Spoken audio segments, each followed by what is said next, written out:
Hello and welcome back to yet another new gameplay video. So today we'll be going over, well, technically it's the second match after I lost, but it's my friend who's playing a GP Luffy and he forgot to take out his leader, so he's currently leaderless, versus the friend I lost to who was playing BP Luffy, Black Purple Luffy, but has now switched to Black Yellow Luffy. Of course, you're starting to see a trend here with that friend. A big Luffy fan, actually. Even the playmats, like... Although technically I recommended the playmat, but... You know, it's the three brothers with the Luffy. Right now they're in the preparation phase. They're shuffling, cutting the decks, rolling to see who starts first. We're still waiting for our friend to realize he hasn't taken his leader out, so we don't really know what we're facing. So we see a mulligan. And he's okay. So a BY Luffy is quite different from the normal leaders in that it's a self-buffing Luffy. So every time it does its signature combo, it increases its own power by 2000 until the end of the opponent's turn. Next turn.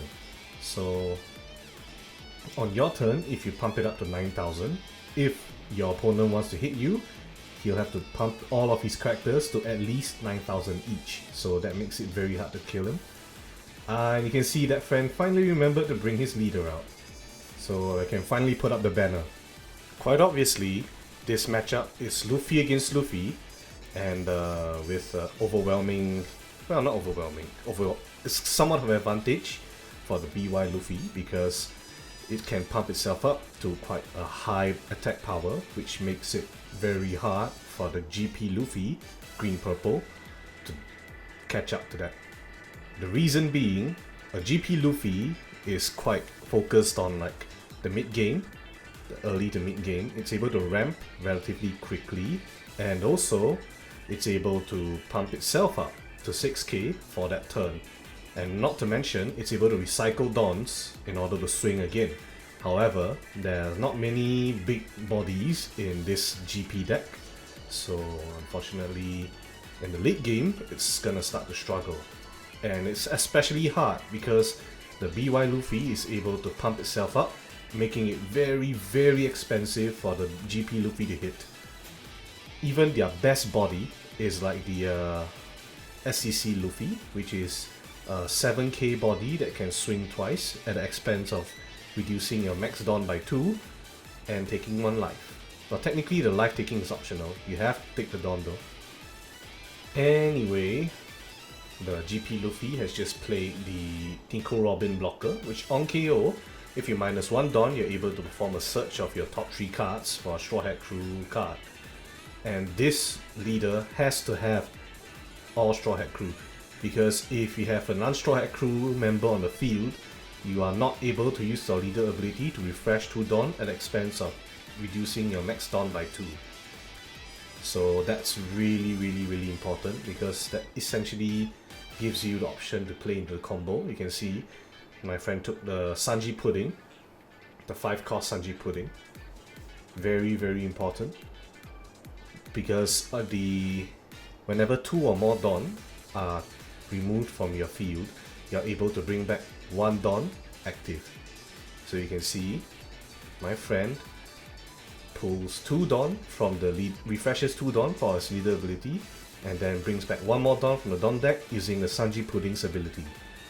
So this is quite a staple combo of this deck. It's very strong as of the making of this video, but I think OP11 is going to change the meta quite a lot, so we'll see how it performs then. But for now, it's really annoying, because as you can see, even though he spent all of that Dawn, he is still 4 active Dawns, even though he's just spent 5 Dawn.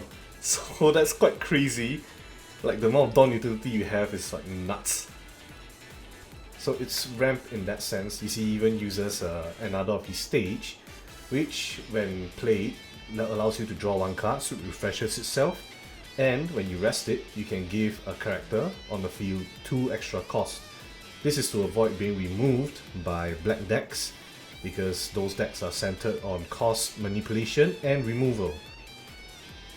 So they were kind of discussing how my friend used the stage, because he played the stage, he had it, so he activated it, gave the Nico Robin +2 cost, removed the stage because he played another one, and used that to give his Sanji Pudding another 2 cost, giving it a total of like 5 and 7 cost on the field. So with not much left to do, the GP Luffy ends his turn and allows the BY Luffy to summon Hiyori. Now, I will usually keep it there for just a while, but this one is quite complex, so it allows you to replace the top of your life with a card from your hand while drawing from your life. So what my friend just did to slow it down is that he plays the kid version of Sabo, and before that, using Hiyori, he took a 5-cost version of Sabo and put it on the top of his life. And then, using the ability of Kid Sabo, he reveals the top of his life, and if it's a 5 cost of that particular character, he gets to summon it on board for free. So I'm showing the Luffy here, but effectively all of the kids do the same thing. So Luffy summons 5 cost Luffy, Sabo summons 5 cost Sabo, and Ace summons 5 cost Ace, which is not being played here, but let me just show you the 5 cost Sabo while my friend is doing some searching. Basically, it's a blocker that allows you to refresh your hand with 2 cards, and it also prevents KO by effects for your entire board on the turn it's played. So that's really core, because before that it was like really prone to removal because they're all 5 cost, very easy to kill for a black deck. So yeah, this kind of stops everything from happening.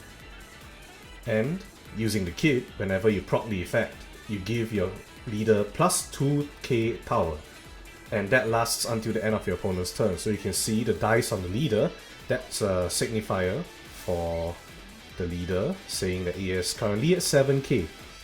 And any attack that wants to hit the BY Luffy right now needs to do a minimum of 7k. That's pretty expensive, but that's not the final form. There is a maximum of 11k that the BY Luffy can attain if he really goes all out, making it super hard to swing the leader down, even though his life is usually very low. But yeah, you can see now it's the GP Luffy's turn, and he's like thinking for quite a while, because in his hand he's holding yet another stage.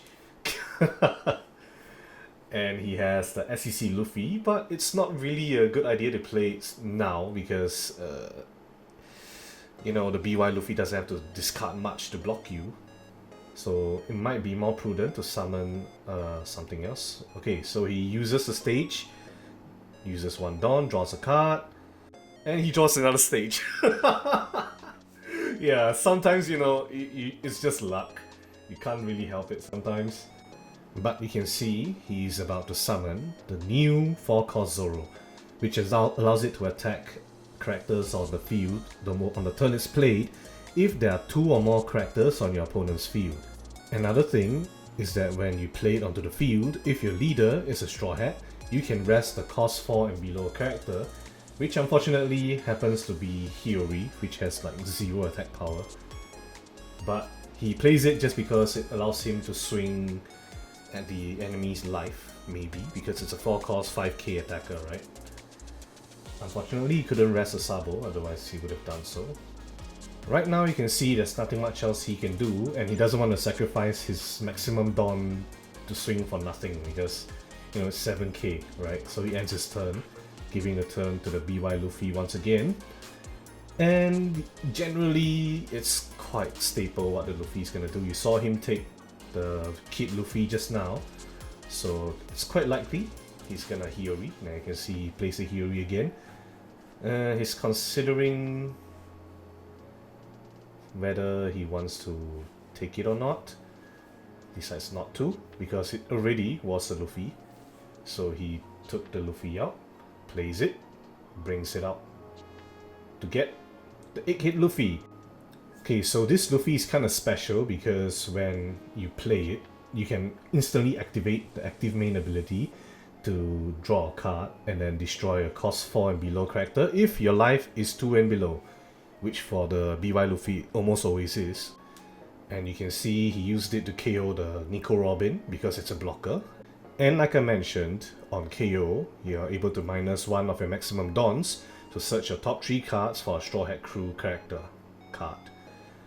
So now that he's used the Luffy's and he's at 0 life, you might think he's in danger, but no, he put 2 Dons onto his leader and he's able to take 2 5-cost characters to put it onto his life.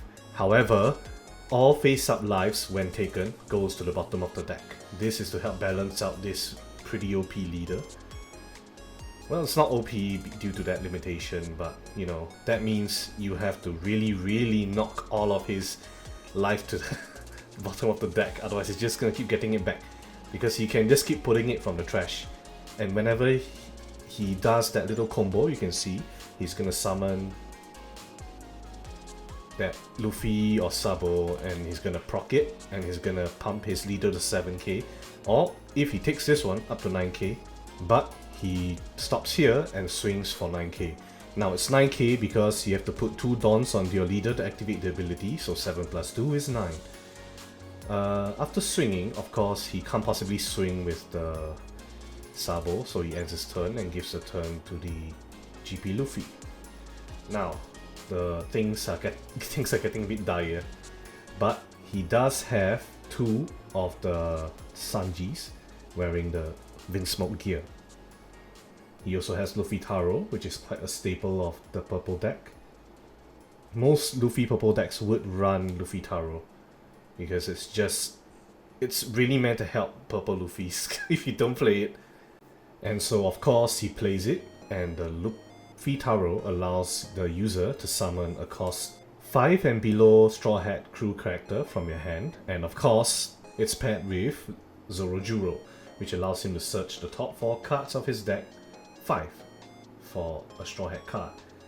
But usually you wouldn't play it on its own because it's 4 cost, however Luffy Taro can summon him for free. That makes him a 4 cost 6k attacker with a search function on play. Very nice. But unfortunately they don't have rush, so these two are gonna be sleeping for now, summoning sickness. But he still is able to swing if he pumps more Dawn. However, most people don't attack with the Sanji Pudding because you want to keep them alive in order to get your Dawn refund whenever you use your leader ability. That refreshes 2 Dawn and brings 1 more active Dawn back from the Dawn deck. So imagine if you have 2 on the field, it nullifies your downsides for your leader, giving you 2 extra Dawn to play with. Insane. 4 actually, because he brings back. So whenever at max Dawn, this GP Luffy plays at 14 Dawn or you play at 10. So given that I think at this point his maximum Dawn is lower, yeah, so he summons a 6 cost Sanji. That, if your Dawn is 2 or lower than your opponent, gets his cost cut by half, so it's 3 cost. Pretty good defense. So there's not much else he can do because the Luffy is a 7k, so he ends his turn. Or you might say, hey, why did he leave 1 Dawn at the back? Because it's for countering, just in case he swings with something really big. Oh, okay. The BY Luffy has summoned the feared Gecko Moria. And just as a refresher, for those who didn't watch the last video, a Gecko Moria allows you to summon 2 units from your grave.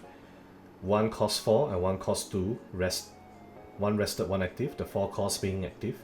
However, if you think back, both of the kids' versions cost 2, so essentially he can bring back 2 of the resources he used to summon the adult versions of Sabo and Luffy, and you can see him doing exactly that. So he pumps himself up to now 9k, plus 2, 11k. His leader now swings for 11k, and on the next turn, when he ends his turn, you have to swing him for, at a minimum, 9k in order to do any damage. So of course he swings and he uses a blocker because there's no way you're blocking a 11k. Like from your hand, you need either a character blocker or you just take the hit because there's no other way. And the worst part is he still has 2 Sabos on the field to act as blockers, so you can't hit him. Really tough match here. And I can tell you on the next turn the Moria is going to be swinging you for 9k natural. And that's like outside of anything the leader's gonna do. So you can see the GP Luffy is in kind of a tough spot here. He has 2 Sanjis, but those are 2k counters, so he's kind of hesitating whether he should summon or not. but at this point I don't think there's much of a choice. So he summons both of the Sanjis, eating up his Dons. He has a Gum Gum Giant though, so he might be able to live for one more round, but I don't think he has an answer to the impossibly high wall that is BY Luffy and the two blockers. So even if he swings with Luffy Taro, no, he can't because the Luffy is down 9k. Unless he stacks more Don. Which, to be fair, the benefit of GP Luffy is that he can refresh his Don. So right now you can see he has another 5 Don active, which he could possibly stack onto a character, but we'll see what he does. He's considering because it's a very tough spot. Like even if he summons the SEC Luffy and swings twice, that's not much of a point, because he has to make it like essentially that Luffy it's 6 costs and you have to pump like another 3 Don to be effective, 4 Don. So that's basically all of your Dons, and you won't have an answer for what's coming next because you're unable to counter. You just spend all your Dons trying to swing down his leader. Very tough. So we'll be seeing quite a lot of deliberation and thinking here, because honestly, if he doesn't end this in the next turn, like if he doesn't clear the board, next turn he's just gonna go all in and he's gonna lose.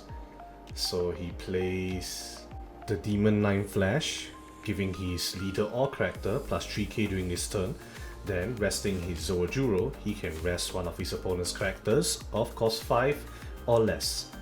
So because most of his characters are cost 5 except for Gecko Moria, he's able to choose the Sabo to rest, allowing him to swing the Sabo. However, do note that, like I mentioned, these adult versions are practically immortal because he can just keep retrieving them from the graveyard and sending it back to the life and then summoning it again on the next turn. So he chooses to give the 3k to Luffy Taro, which he might use to swing the leader.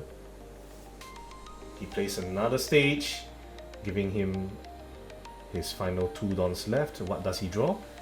Usohachi, which is not too bad. It's a 2k counter and allows you to rest cost 4 and below, if I recall, if you have 8 Dons and above, which isn't too hard for a purple deck. Okay, so he swings for 7, likely on the Sabo, to try and kill it so that there are lesser blockers to deal with. So we see whether... oh, he does counter, so he throws down a counter to block.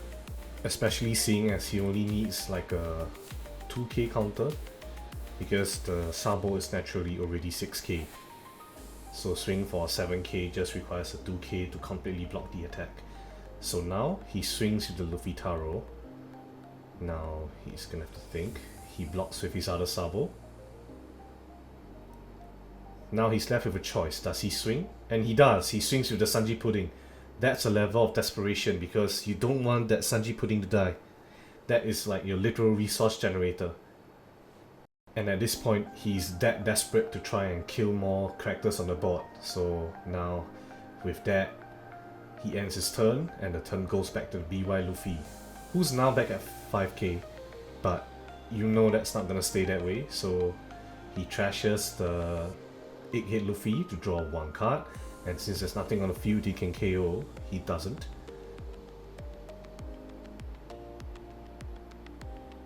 He swings with the Moria, likely for leader. Does he take it? Or does he block?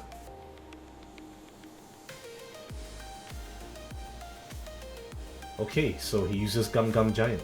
It's a staple counter card for almost all purple decks, purple Luffys that is. You -2 Dawn, trash a card from your hand.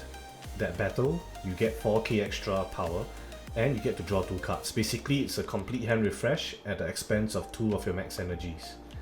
It's very effective, and it's like, you know, 4k, 2 of those and you're like almost unkillable.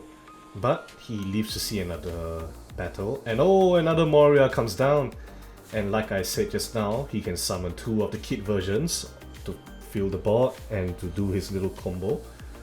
So you can see he has a Luffy on his life, so he burns one of his younger kid Luffys and summons the adult version, giving him +2 to his character for the next turn until the end of his opponent's next turn.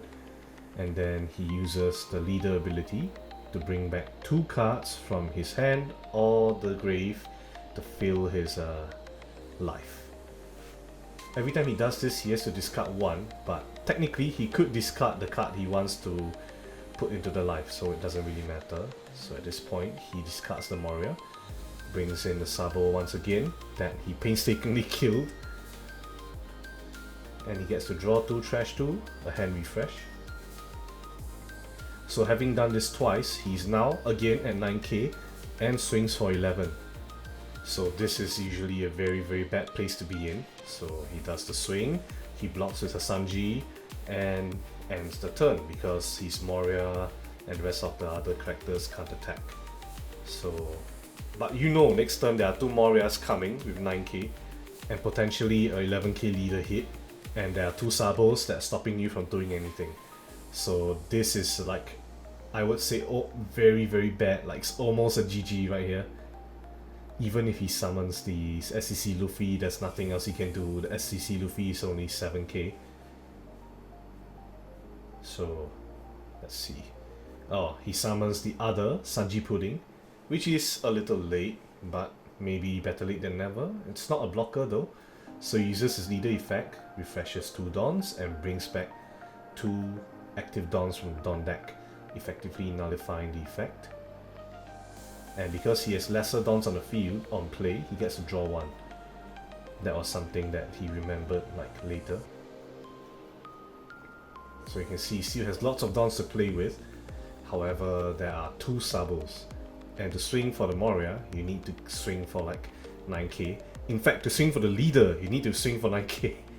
And like, that's the base. He's still able to counter. You can see the BY Luffy's hand size is like around 4 to 5.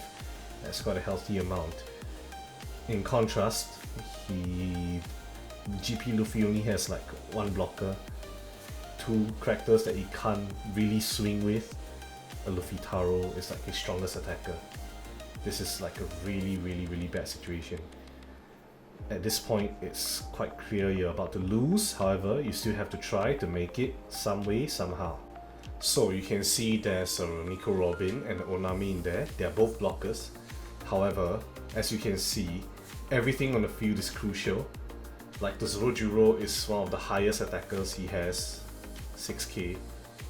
That's like, because the Sanji and Pudding you don't really want to swing with, and they provide you with energy so you don't want to remove them. The other Sanji is your highest blocker at 6k. The Luffy Tower is your highest attacker, so at best you get rid of the Zorojuro. And that's at best. You don't want to get rid of anything else. And the next turn, you have like all 5 ready to swing you, including the leader at 11k. So, and also if you can see, the GP Luffy only has 1 life left. So you can see the very dejected dropping of the Dons on the table as he tries his final hurrah, calculating everything, puts it on Luffy Taro and swings for quite a high amount, but it doesn't matter because he can just block with the Sabo. 3 Dons left. There's nothing much the GP can do here. The BY Luffy's at 9k. You can't really swing anything. He's the same attack as the Morias.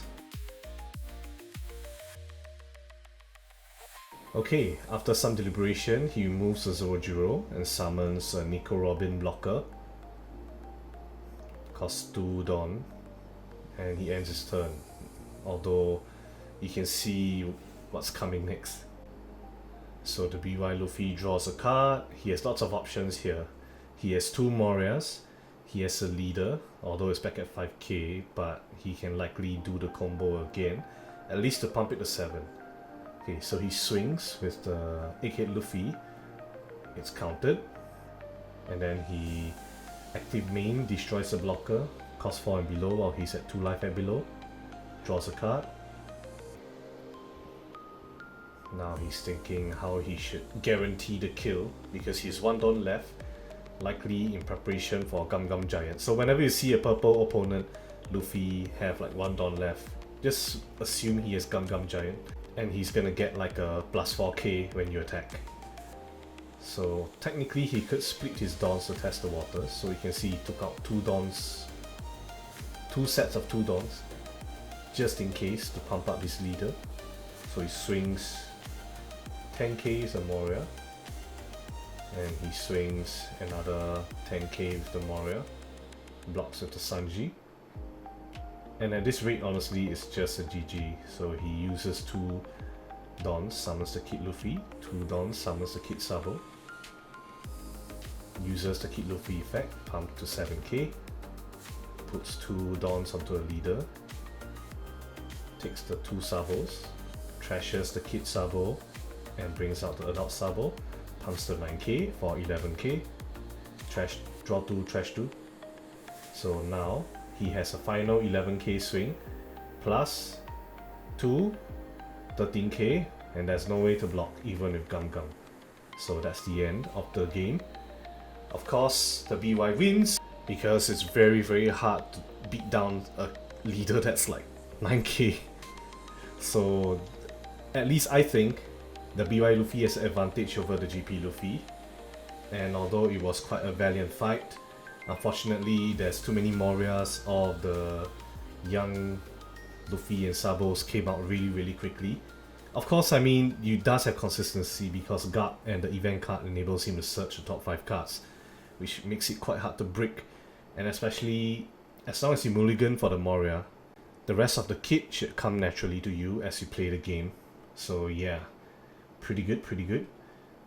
Anyway, if you like this video, like, comment, subscribe and all that. I don't know, I usually don't say that on my videos, but this is like a commentary video, so I have like more time to edit and think about it.